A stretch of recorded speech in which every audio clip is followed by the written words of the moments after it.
from Keating. It's funny, Keating remembered. At one time he had wanted to be an artist. It was his mother who had chosen a better field in which to exercise his talent for drawing. Architecture, she had said, is such a respectable profession. Besides, you meet the best people in it. She had pushed him into his career.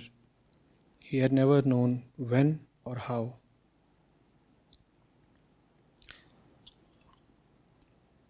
Then another excerpt from Keating. He hated every piece of stone on the face of the earth. He hated himself for having chosen to be an architect. Then Keating stood, his mouth open. He did not hear what the voice was saying. He heard the beauty of the sounds without meaning. He felt no need to know the meaning. He could be led blindly anywhere. This third word is probably when he is listening to Tuhi for the first time, right? Then a few excerpts from Roark. If you want my advice, Peter, he said at last, you have made a mistake already by asking anyone. Never ask people, not about your work. Don't you know what you want? How can you stand it, not to know? Then, I have, let's say, 60 years to live. Most of that time will be spent working. I have chosen the work I want to do. If I find no joy in it, then I am only condemning myself to 60 years of torture.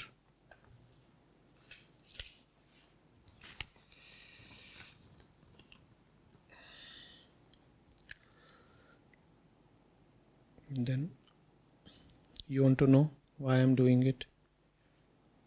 Roark smiled without resentment or interest. Is that it? I'll tell you if you want to know. I don't give a damn where I work next. There is no architect in town that I would want to work for. But I have to work somewhere, so it might as well be your Franken. If I can get what I want from you, I'm selling myself and I'll play the game that way for the time being.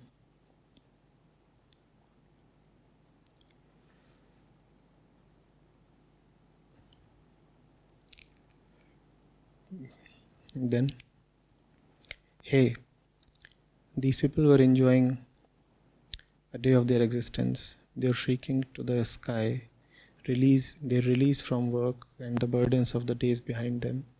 They had worked and carried the burdens in order to reach a goal, and this was their goal. And then comes the question.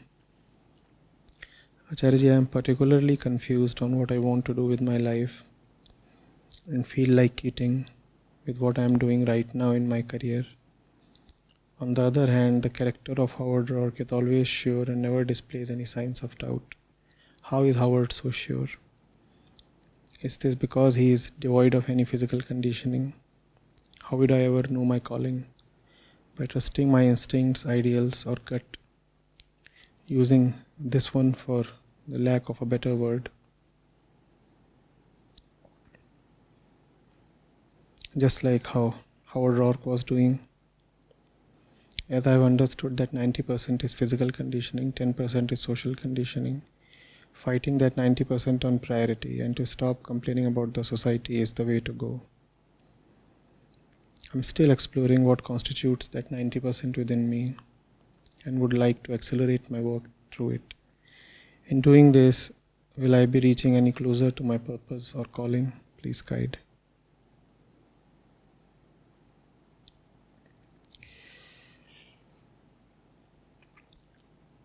One has to start from the place one is at. By looking at the character of Roark, you can at most be inspired. At most, an idea, a support, a motivation can come to you that such a state is possible.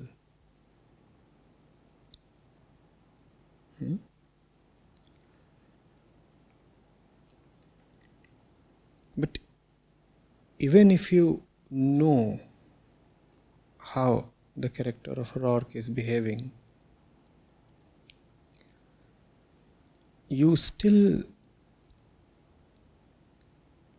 have to remember what your own condition is.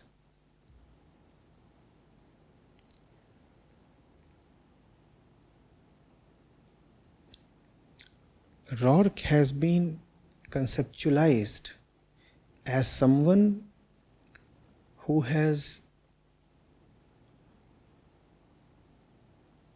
no trace of social conditioning blemishing his mind.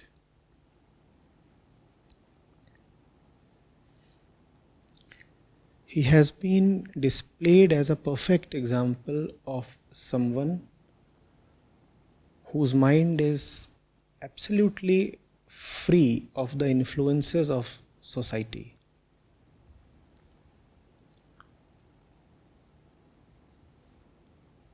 Further, he has been shown as someone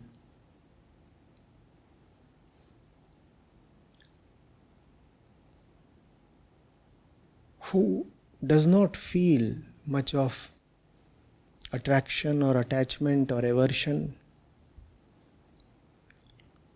fear or greed.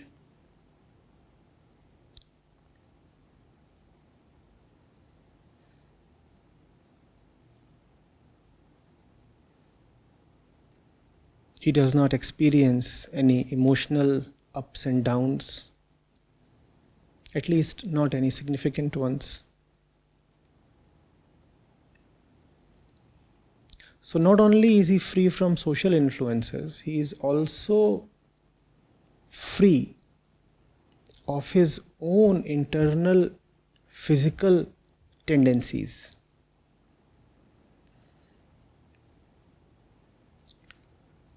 In such a situation, the person concerned can just spontaneously live for himself, decide for himself, do whatever he wants to and feels like. And whatsoever he does will be exactly what he must do.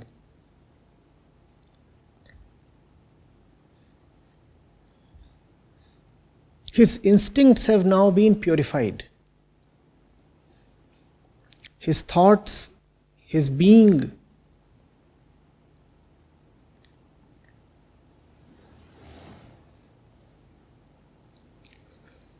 is now free.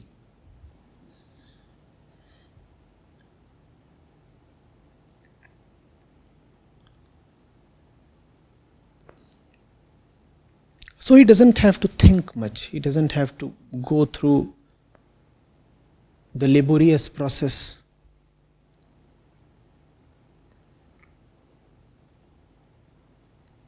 of thought or deliberation or introspection.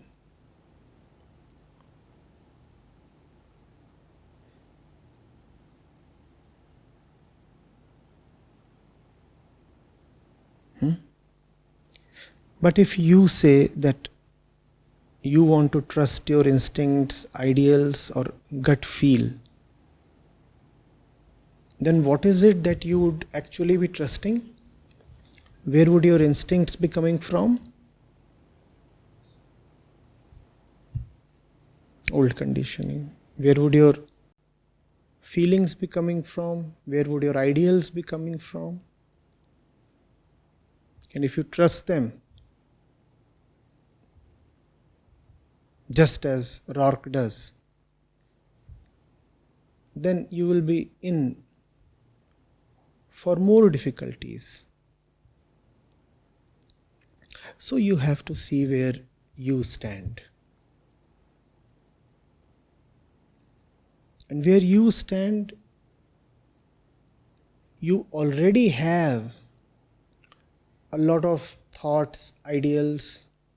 You already have a lot of things in your life and mind that you consider to be true, and an equal number of things that you consider to be definitely false.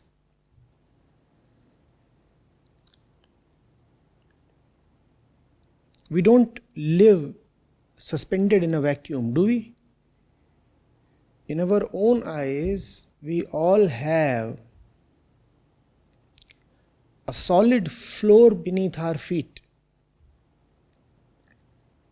In our own perception, we all stand on firm ground.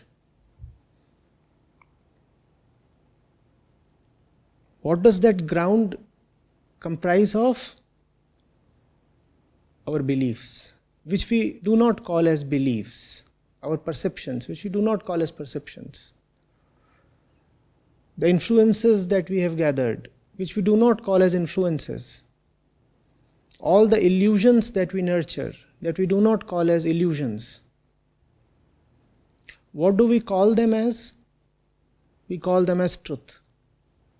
We say, I know, I understand, I realize, I see. Don't we use these words? So, our job is very, very different from Howard's. His job is to just proceed with life. Our job is to first of all cleanse and purify ourselves. Howard Roark doesn't need to purify himself. He is crafted and drafted as already pure. So he doesn't have to go through the tedious process of self-knowledge, self-realization. He is shown as an awakened being, free of the world, free of himself as well. So there are certain liberties that he can take. You cannot take those liberties. You have to do what you must do. And what is it that you must do? You have to probe the earth under your feet.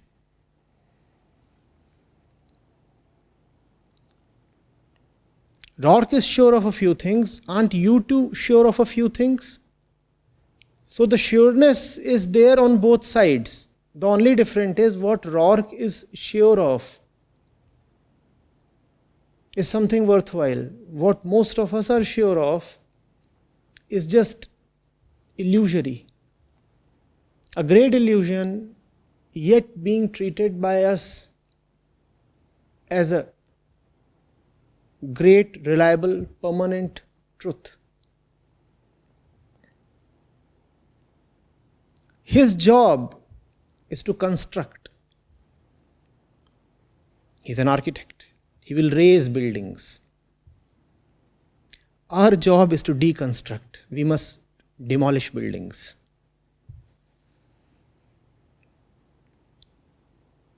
His sketches are clean, so he can go ahead and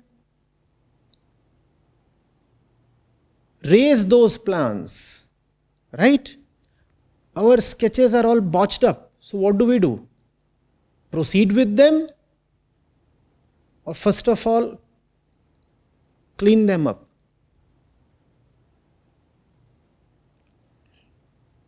Now it would be a tragic thing and equally amusing if we proceed with our sketches and insist, just as Howard Roark does, that this sketch will not change even by 1%. Not even one line is allowed to be modified. And we feel like saying that, Roark had something in mind. Did he allow it to be modified? No. Did he allow anybody to temper his plans, his sketches? No. So we too feel equally empowered and enfranchised. We say, if Roark did not allow anybody to question his drawings, who the hell is anybody in this world to question my drawings? I too have drawings, and there is nobody on this earth, not a single man, not a single woman, who does not have drawings and pictures and sketches of her or his own. You have sketches, right? You understand the sketches I'm talking of. We all have plans. We all keep drafting.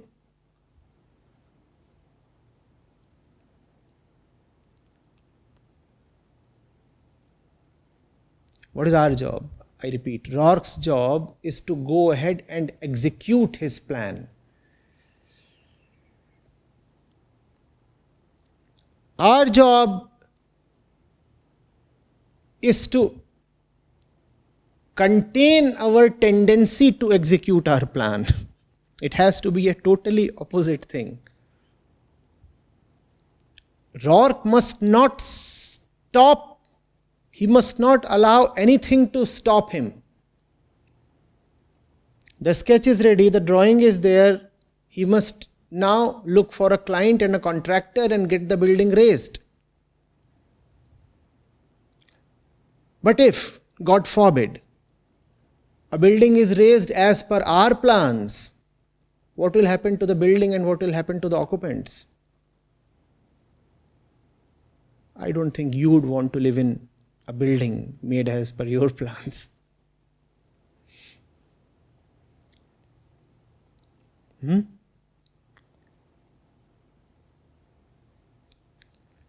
His job is to proceed. Our job is to stand still and look at ourselves as we are. Look at your sketches. See how botched up they are. See that they don't have any central idea, any integrity. And integrity is a central theme with Roark, is it not?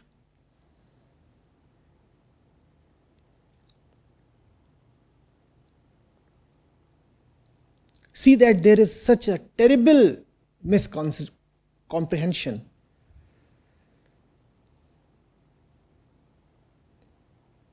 See that our buildings will not merely look ugly, they are also structurally infeasible.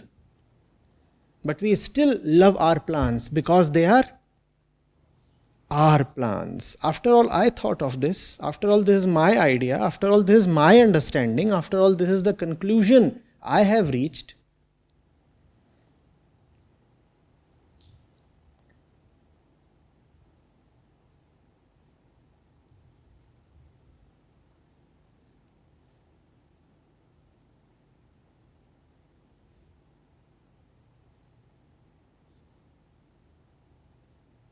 Roark must respect his drawings like one respects a scripture.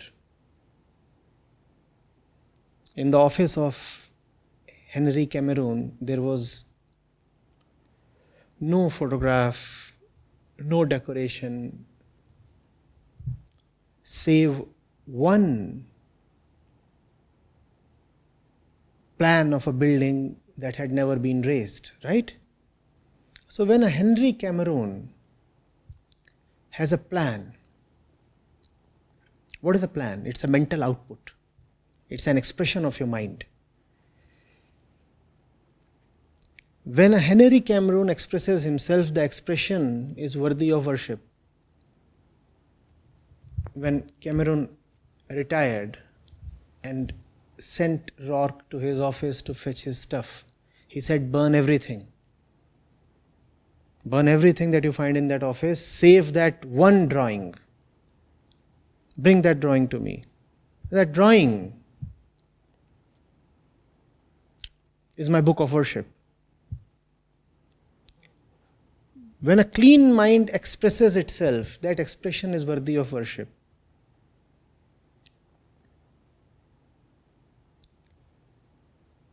When Peter Keating brings his designs to Roark, what does Roark do with his designs?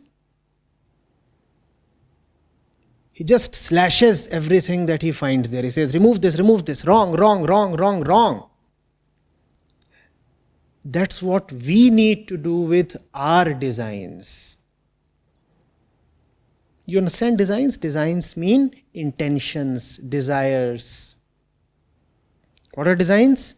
Intentions, desires, conclusions, knowledge, beliefs.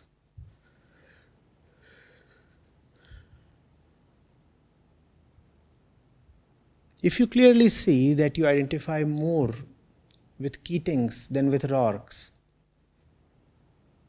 then do to your plans what was done to Keating's plans. Were they worthy of being executed? They were not. They were worthy of being dismissed. So learn to dismiss yourself.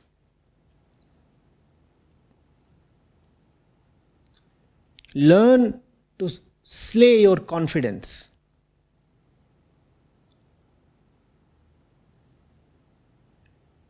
And obviously the confidence is not much. Was Keating ever very confident of his plans?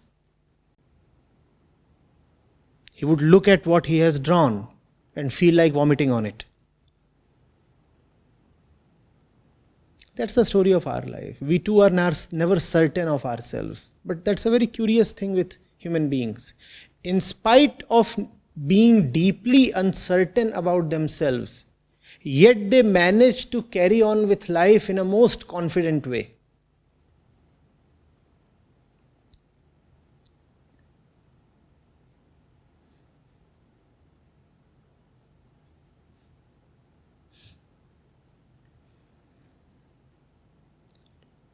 In fact, not only are we confident of ourselves, our confidence reaches out to other people and tries to convince them of beliefs we ourselves are deeply uncertain of.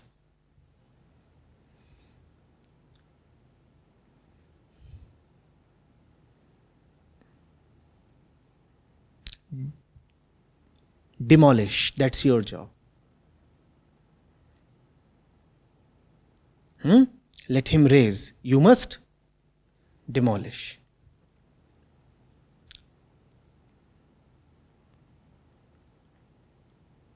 He must give concrete shape to his expression. And we must look clearly at our expression and see the falseness contained in it.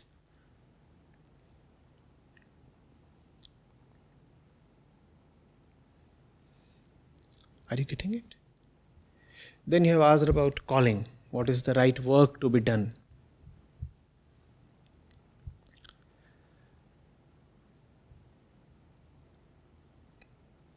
There is work that one needs to do to run the body. Right? And such work even animals have to do. This you need not call as work. This you can call as the labor of living. That if you are alive, then you have to do something to feed yourself. This even animals have to do. This is not work. What is work? Work is that which you do in order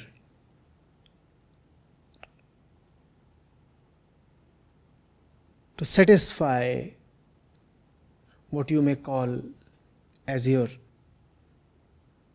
gaping consciousness or thirsty soul.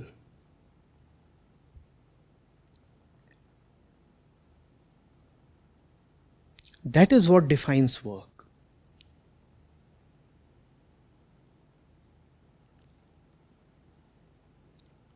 That's what you need to figure out.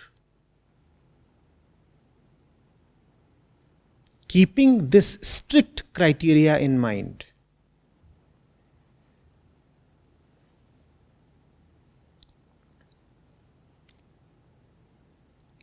I have to do that which will offer me contentment.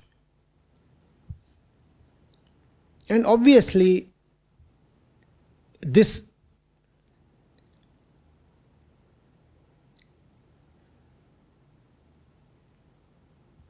has to be placed at a much higher level than the labor of living. If someone says that 90% of his life and time are just being consumed by the labor of living, then obviously he'll have no time left for real work. The purpose of all human progress, all technological development, is to give you more and more free time and resources and space to do real work.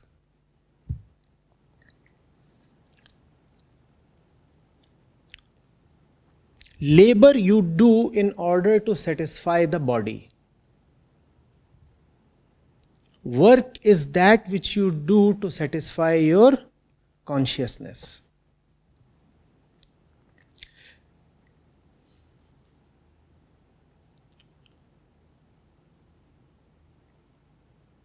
Technology is there so that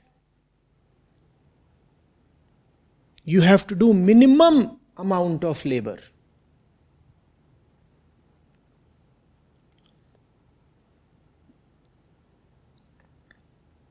Instead, if you start increasing your physical demands and appetite and start using technology and more of technology to just feed and stoke your physicality, then it's a great ruin.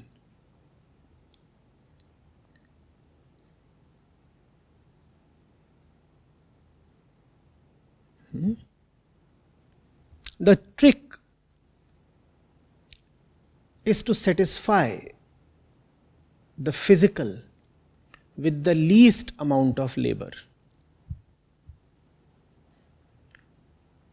so that you have time to do the real work.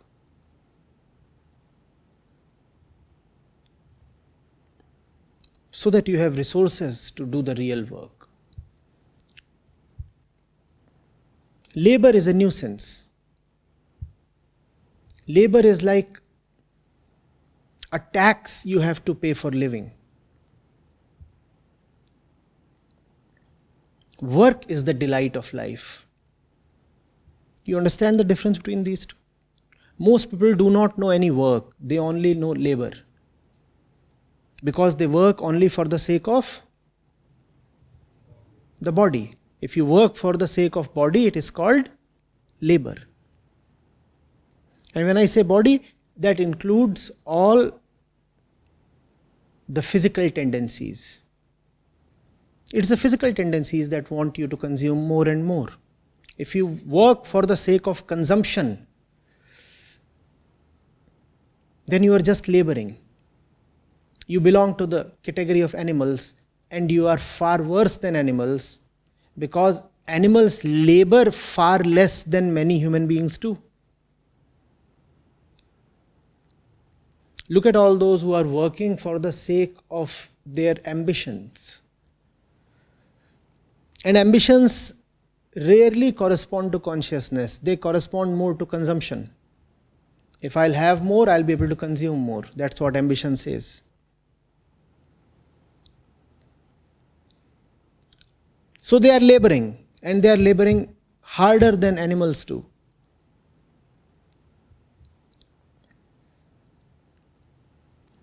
work, real work, that is as absent from their lives as it is absent from the lives of animals.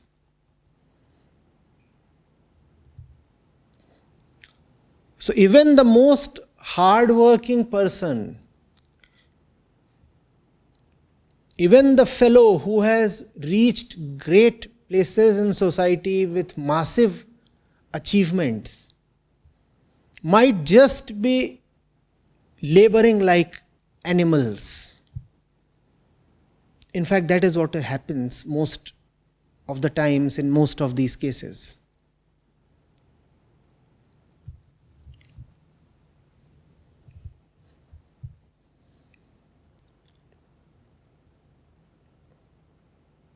When you look at a hard worker, you must clearly ask him and ask yourself, what is the hard work for? Is the hard work real work, or is it just labor? If the hard work belongs to the dimension of labor, then it deserves no respect.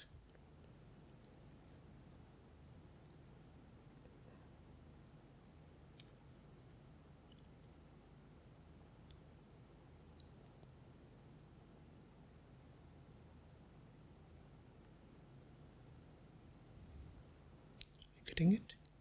It's a good question to ask yourself. How much of my effort is labor and how much of it is work?